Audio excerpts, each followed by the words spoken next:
Senhor Jesus e o amor de Maria esteja no nosso coração. Amém? Para quem não tem a graça de conhecer ainda, meu nome é Gilberto, faço parte da comunidade Nossa Senhora de Fátima, Nossa Senhora do Rosário, perdão. Estamos ali realizando um trabalho já há 4 anos e meio e tenho a graça de trabalhar com um padre chamado Padre Miguel, de uma ordem chamada Filhos da Caridade. Para mim é uma graça poder estar retornando a esta casa, a qual eu tive a graça de trabalhar com o Padre Vanderlei Ribeiro durante mais ou menos 8 anos. Eu fui motivo de muitas vezes o padre ter perdido o sono. Fui fundador de uma casa que tinha aqui na região, chamada Madre Teresa de Calcutá, que acolhia as pessoas empobrecidas, as pessoas que moravam na rua.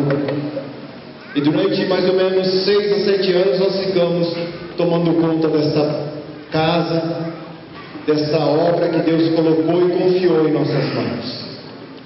E para mim é uma graça poder retornar aqui e rever muitos rostos conhecidos, de muitas pessoas que passaram pela nossa história, e eu passei pela história de muitas pessoas, e para mim é uma graça poder rever essas pessoas, rever que continuam no caminho de Deus, porque conhecer o Senhor Jesus não é difícil, mas o difícil é manter-vos realmente no caminho do Senhor.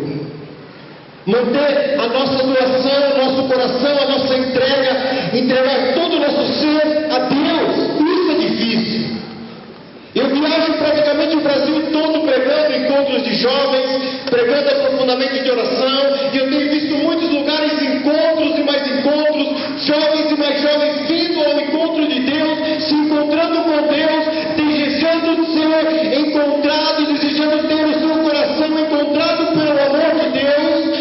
Mas chega um momento na vida desses jovens que eles não querem mais servir a Deus, não querem mais dedicar a sua vida e a sua história a Deus, porque chega um momento em que nós temos que decidir o tipo de vida que temos que viver, e Deus nos chama a viver uma vida de santidade, uma vida de abandono total à sua vontade. E infelizmente são poucos os jovens que querem. São poucas as pessoas que perseveram.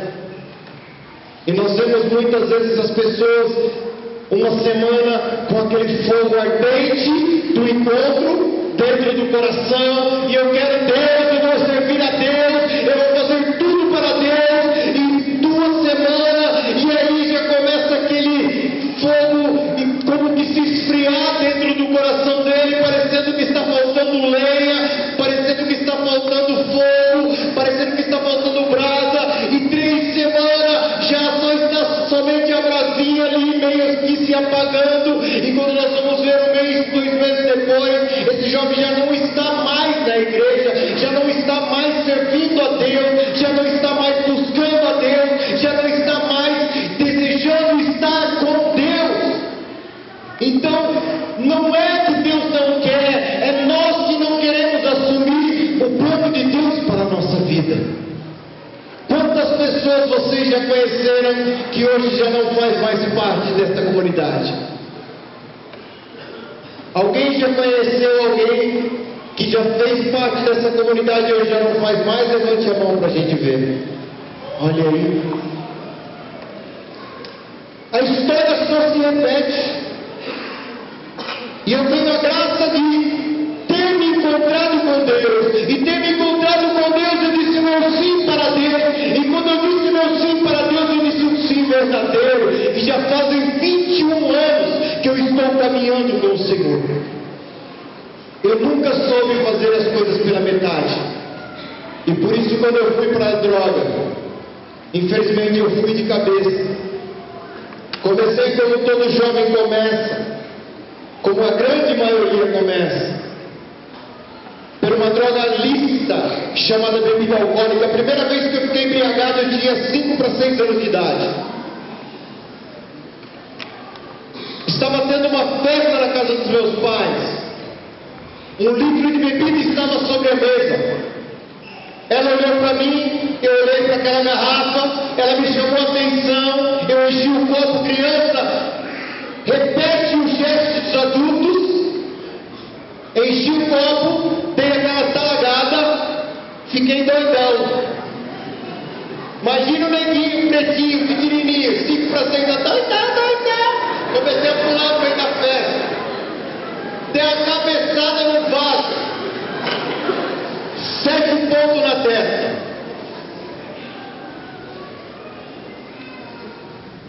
Me lembro que isso começou a fazer parte do meu cotidiano.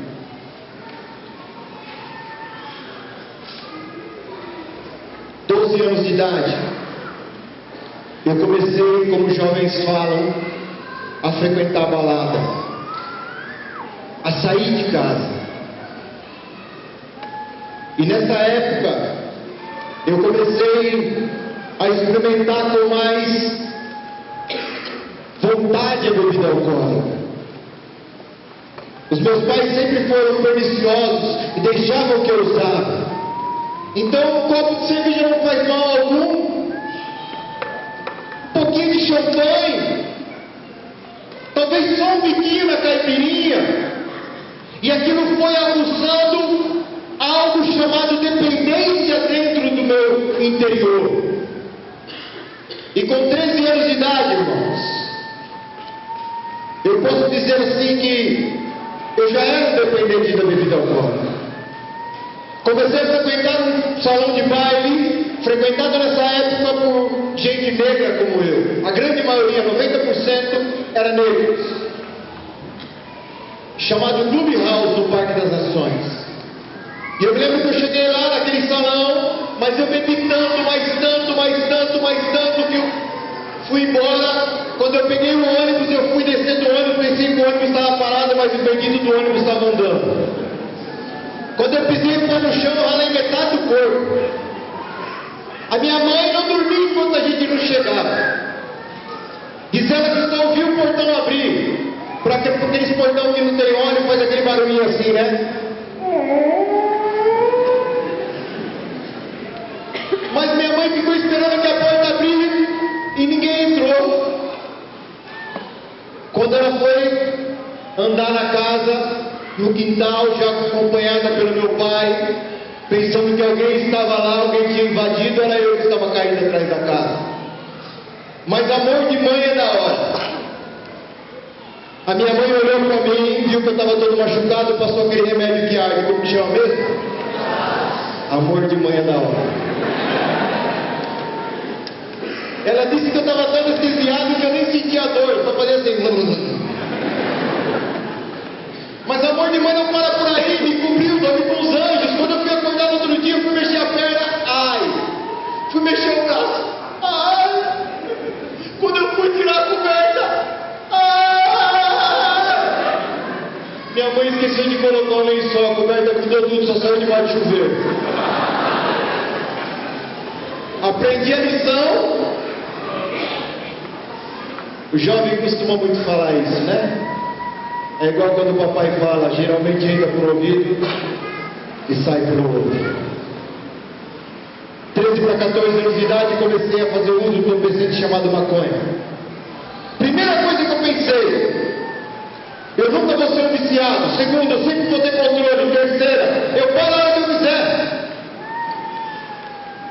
Quando eu fui perceber que estava usando droga todo santo dia, já não usava mais somente no final de semana, mas todo dia. E eu comecei a comprar, não mais em pouca quantidade, mas em muita quantidade. E foi uma das primeiras vezes que eu comprei meio quilo de droga. Peguei aquele travete grande, levei para dentro da minha casa, estava atrasado para ir para a balada, guardei debaixo da cama. Quando eu cheguei 11 horas da noite, embora foi minha surpresa. Minha mãe com a droga na mão. Casa caiu.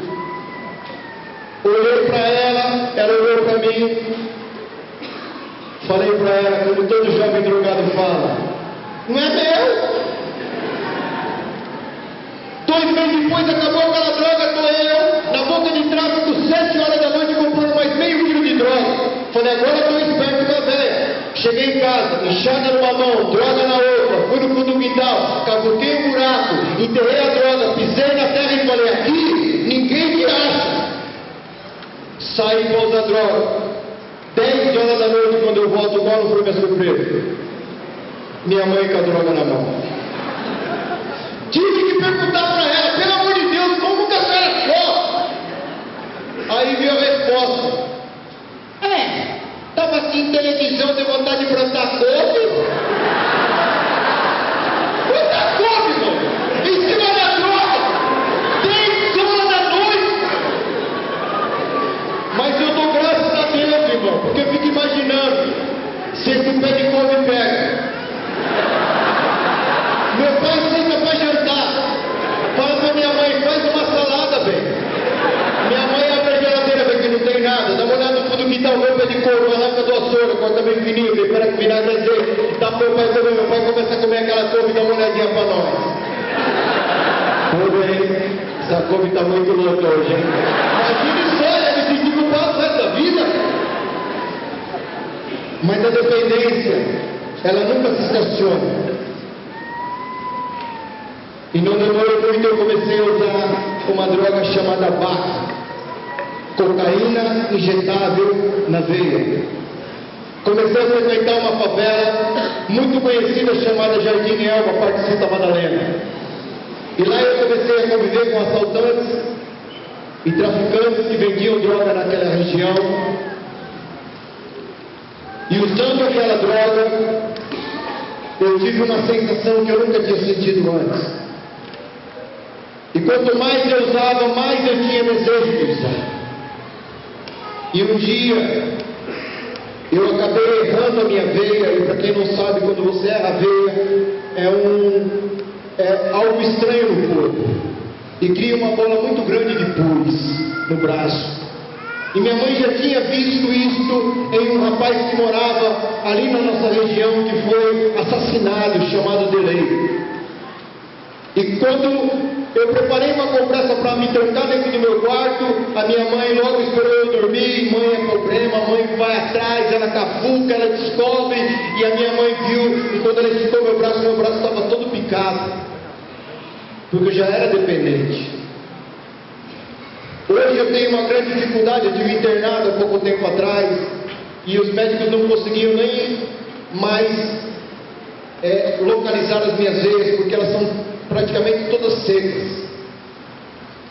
E eu me lembro que um dia, eu, muito mal, eu acordei de madrugada, e sentado aos pés da minha cama, segura um fundinho para nós aí, querido, para você não dormir aí.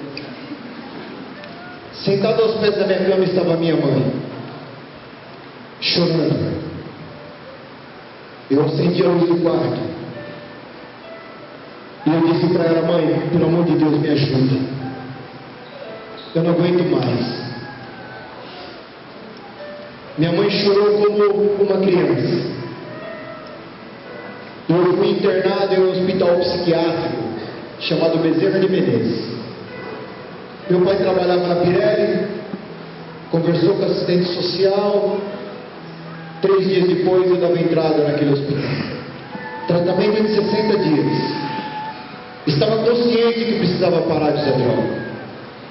40 dias depois, o médico me chama no seu consultório. Pede que eu sente. E ali ele, com um envelope na mão, ele olha nos meus olhos e diz assim: Gilberto, infelizmente o seu exame de AIDS deu positivo. Eu comecei a chorar que nem criança. Eu só tinha 17 anos. Era pouca informação. E ele disse para mim: não se preocupa não. Se você não usar mais droga, pelo menos 3 anos você vai viver. 1989, 28 de novembro.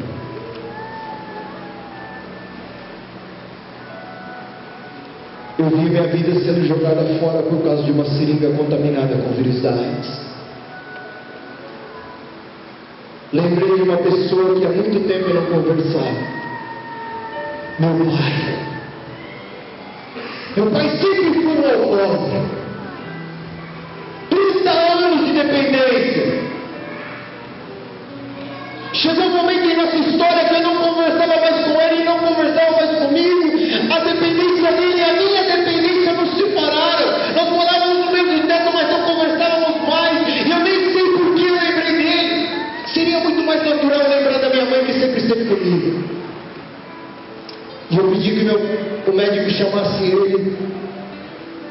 E para minha surpresa, meu pai chega até aquele local e ele não chega bêbado. E quando eu disse para o meu pai que eu era portador do vírus da AIDS, meu pai abaixou a sua cabeça. E quando ele ergueu, ele olhou para mim. E foi a primeira vez que eu vi na minha vida meu pai chorar. Ele me abraçou forte. Então ele disse algo que ele nunca tinha dito antes. Filho, eu te amo. Só que eu também nunca tinha dito para o meu pai que eu amava ele. Eu disse para ele, eu te amo também, pai. Eu deitei minha cabeça em seu colo. E durante mais de 2 horas eu chorei sem parar. E eu senti a mão do meu pai a me tocar, porque há muitos anos ele não me tocava. Há muitos anos eu não sentia o toque dele em mim. E por mais que eu curtisse, por mais que eu vivesse de balada, as ruas, me deitasse com várias meninas, eu sentia falta do toque do meu pai. Que há muito tempo ele não se aproximava de mim.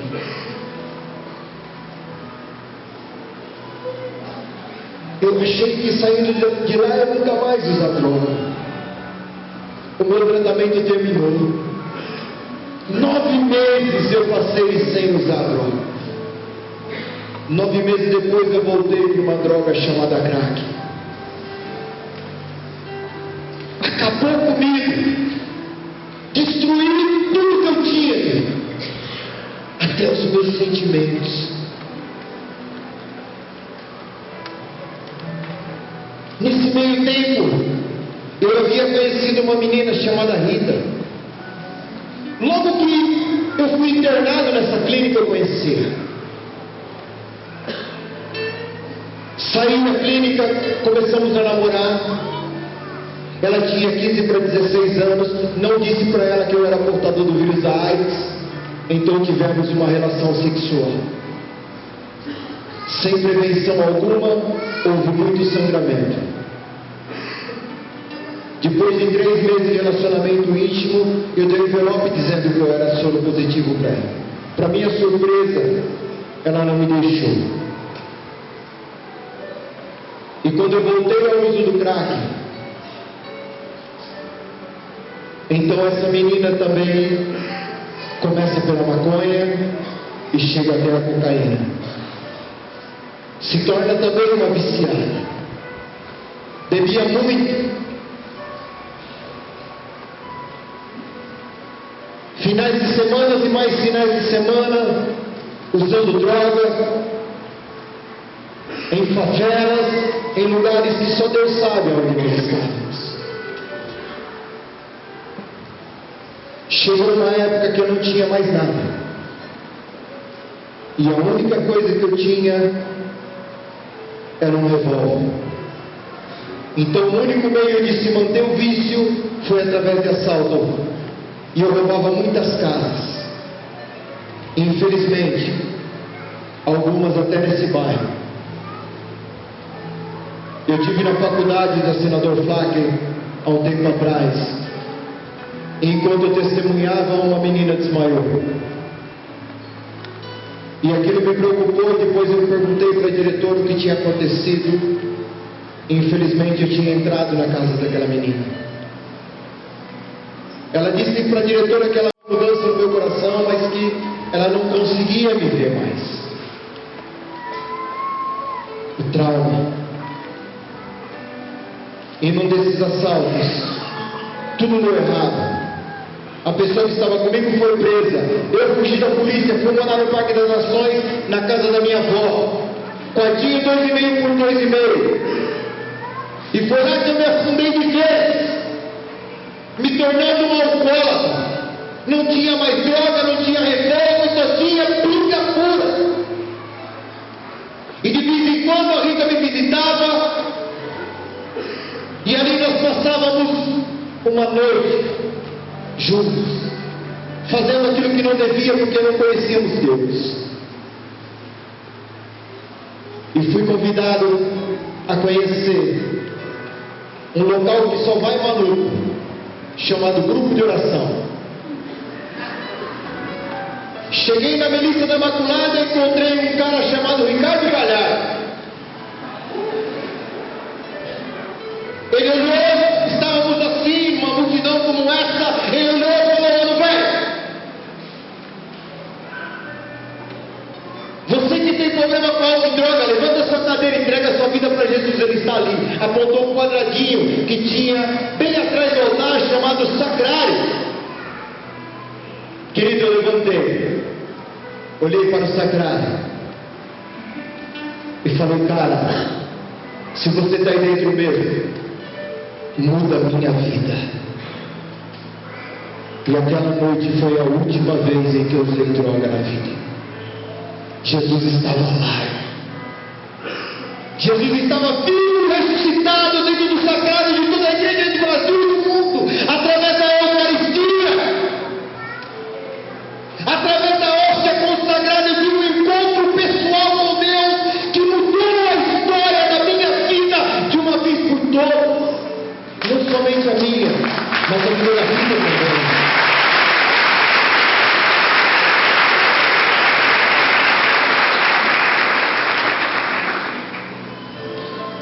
Os meses se passaram.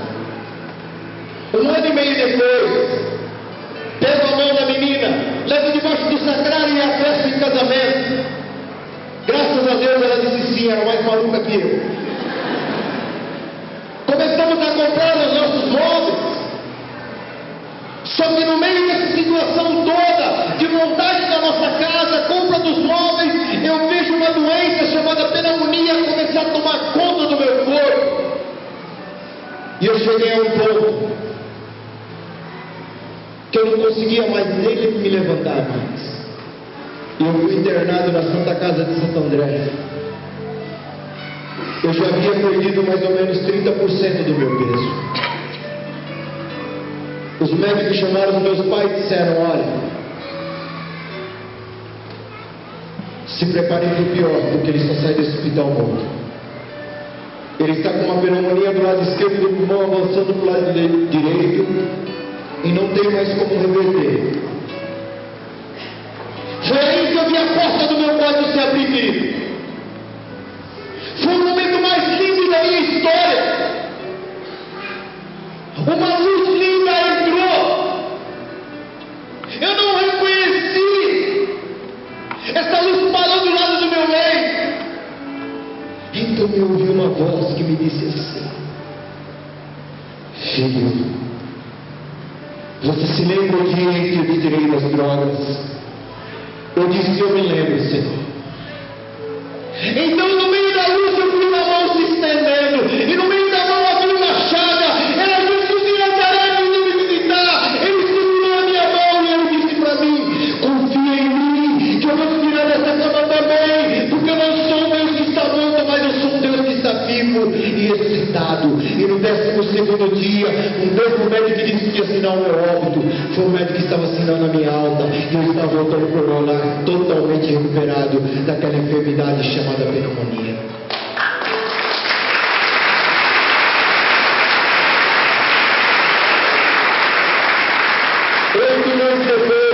Entro na paróquia Santa Joana d'Arc, Padre Ademiro, celebra o meu matrimônio, o meu casamento. Foi da hora, muito louco. Gostaria de apresentar minha esposa, Rita, que está aqui. Meu Deus, escolhi bem.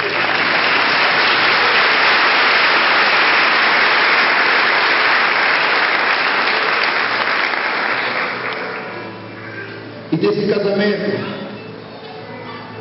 Deus presenteou a nossa casa, a nossa família, com 2 presentes maravilhosos, que eu sempre quis ter e o médico nunca deixou. E ele falou que era impossível, que são os meus filhos.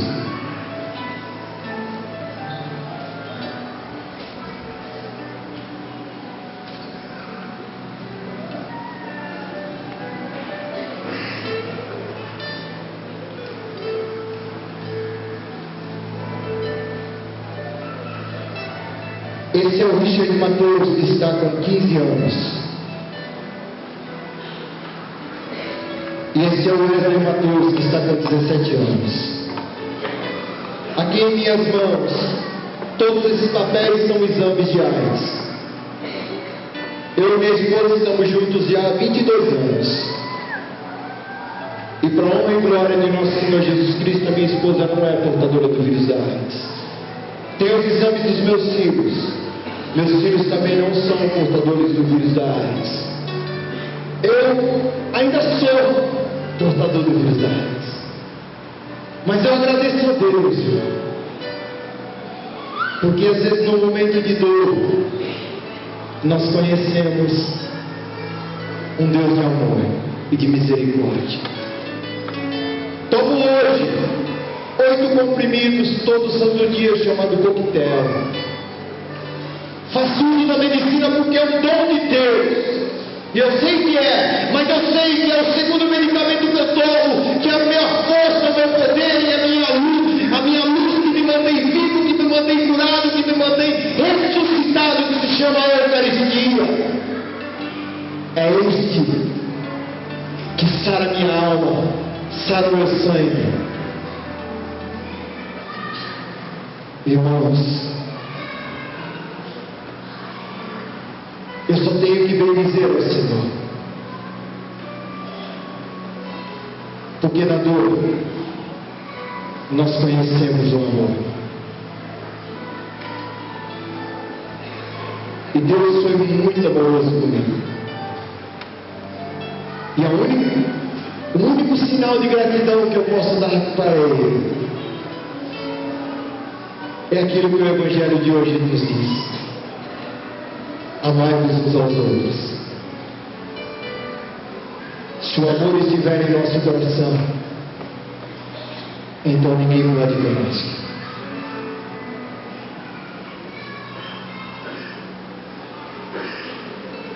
Guarde isso, irmão.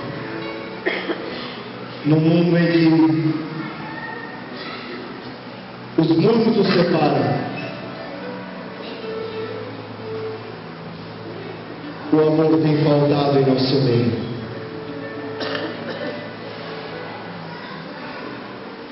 E se você amar a Deus,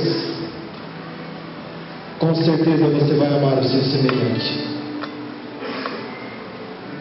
E amando o seu semelhante, você não vai conseguir mais voltar atrás. Eu não consigo mais voltar para trás. Mesmo que eu quisesse, mesmo que eu desejasse, porque o amor de Deus me conquistou. O amor de Deus me conquistou. Guarda isso no seu coração, irmão. Dia 28 de abril, nesta noite, vocês conheceram o milagre de Deus. Eu sou